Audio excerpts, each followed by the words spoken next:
நமஸ்தே. மத்தியமா Doha contest மனப்பாட பாட்டு.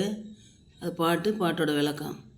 கஸ்தூரி குண்டல் பசே மிருகு டூண்டே பன் மாகி ஐசே கட்டி கட்டி Ram high Duniya தேக்கை Nagi.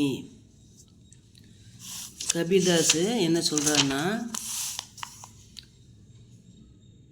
Is தோஹாமே Kabir கக்தே high, இந்த தொகையில் கபீர் சொல்கிறாரு, கஸ்தூரி மிருகு ஹிரன், கஸ்தூரி மான் அப்படின்ற மானுடைய கி நாபி மே சுகந்தித்து கஸ்தூரி உற்பன்ன ஹோத்திகை, ஒரு சுகந்தமான வாசனையுள்ள கஸ்தூரி ஒரு திரவம் உற்பத்தி ஆகிறது.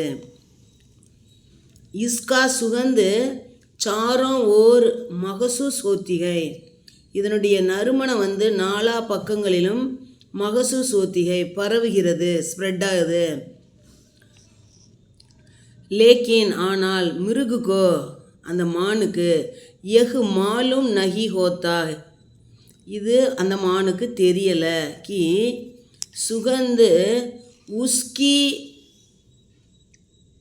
நாபி மேகி ஹை, ஏன்னா அது அதோட தொப்புள்ள தான் இருக்குது.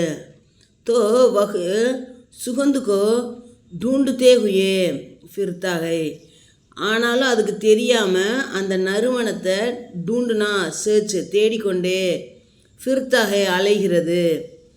இசி பிரகார் இந்த விதமாக ஹர் ஏக் வஸ்துமே ஒவ்வொரு பொருட்களையும், வஸ்துனா வஸ்துக்கள் பொருட்கள், ஹர் ஏக் மனுஷ்ய ஒவ்வொரு மனிதன்கிட்டையும், மனுஷமே பகவான் வாஸ் கர்த்தே ஹை, பகவான் வாசம் செய்கிறார், குடியிருக்கிறார். லேக்கின் ஆனால் கோயி பி இஸ் ஏ நஹி தேக்தே, யார் இதை பார்க்க முடியாது. அவுர் மேலும் பகவான் கி தலாஷ்மே கும்தே ஹை, கடவுளை தேடி, தலாஷ்னா தேடுறாங்க, சர்ச் பண்ணுறாங்க, கூம்னானா சுற்றுறாங்க, கடவுள் எங்கே இருக்கான்னு சுற்றிக்கிட்டு இருக்காங்களாம்.